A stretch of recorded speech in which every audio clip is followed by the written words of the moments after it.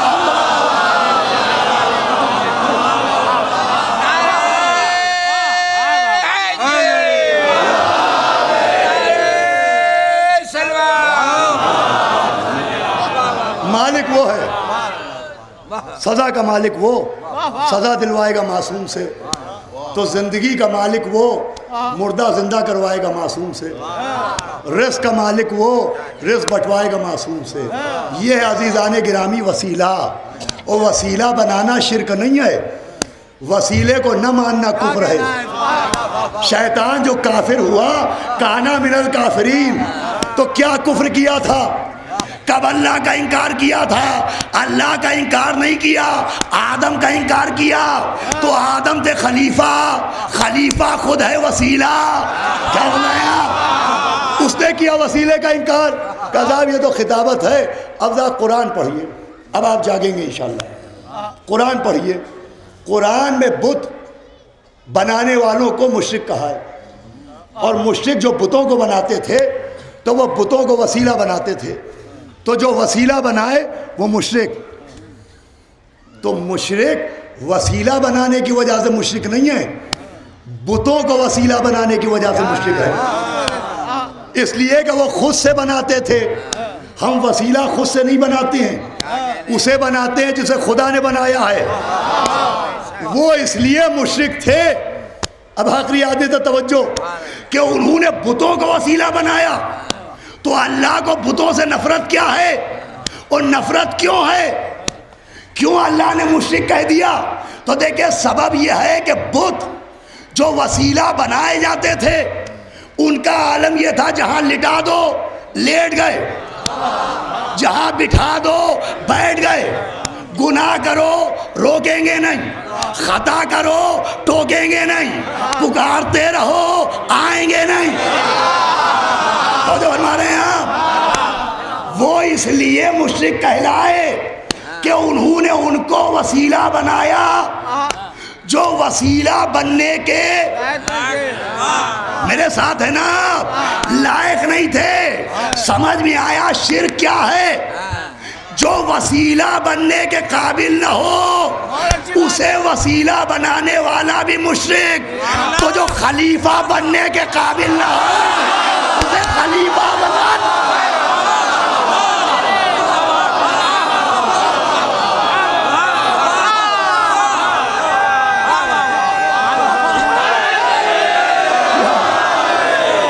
یہ ہے شرک۔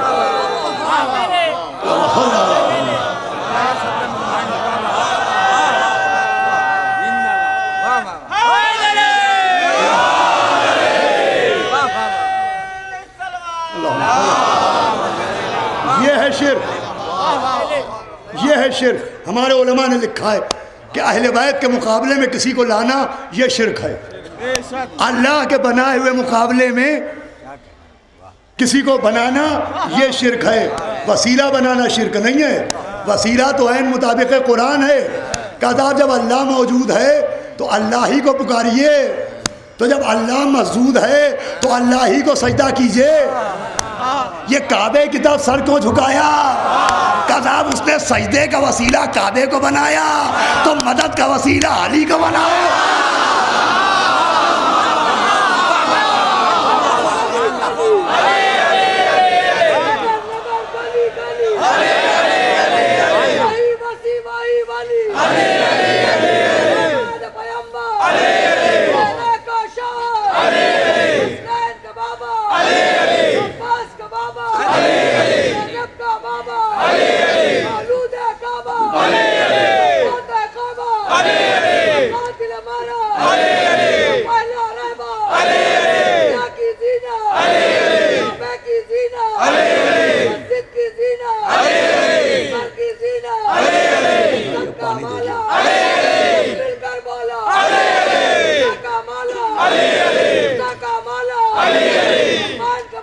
در کا مولا عمر کا مولا غریب کا مولا امیر کا مولا سنت کو نکالا خدا کو بلا لے حسین کو پالے حسین حوالے خدا کو بلا لے خدا کو دلائے مشکل سے بچائے ناز کو آئے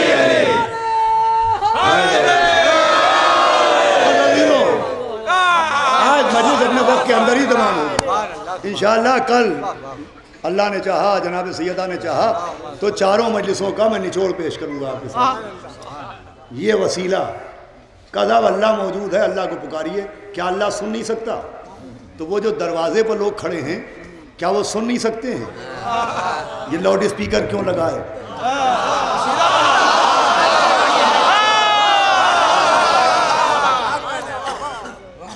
کہا صاحب وہ سن سکتے ہیں، میری آواز اس کے بغیر وہاں تک جا نہیں سکتی.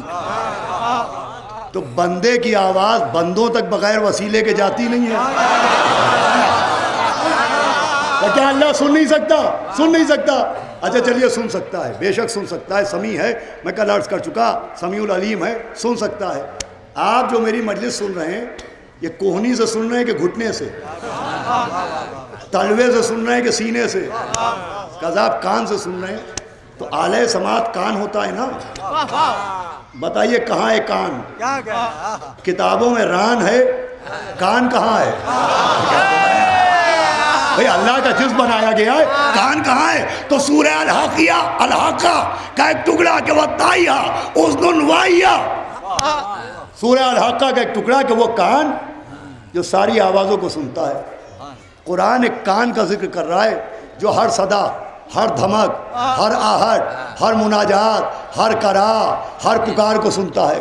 اب یہ کس کا کان ہے؟ کسی شیعہ مولوی کا حوالہ ہو تو محبت کہلائے، دشمن کا دوں تو حقیقت بن جائے. فخر الدین رازی نے لکھا اپنی تفسیر کبیر میں کہ وہ کان جو ہر صدا، ہر دعا، ہر آہٹ، ہر کرا، ہر آواز کو سنتا ہے وہ امیر المومنین حضرت علی بن علی ہر آواز کو سنتا ہے. پکارے کہیں یا علی یا علی،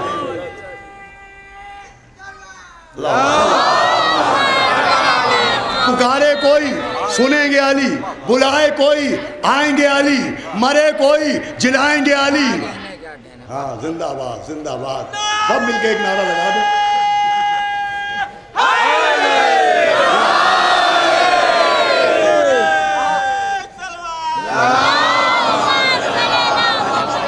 بھائی مولا علی ہر صدا، ہر آہٹ، ہر آواز، ہر پکار کو سنتے ہیں.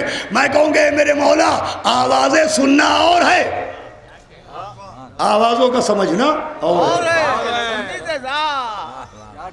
میرا ایک ایک جملہ آپ سن رہے ہیں کب؟ جب میں اکیلے بول رہا ہوں تب. اچھی بات ہے بھائی. ابھی اسلامی پنڈت جی کھڑے ہو جائیں اور اعلان کرنے لگیں،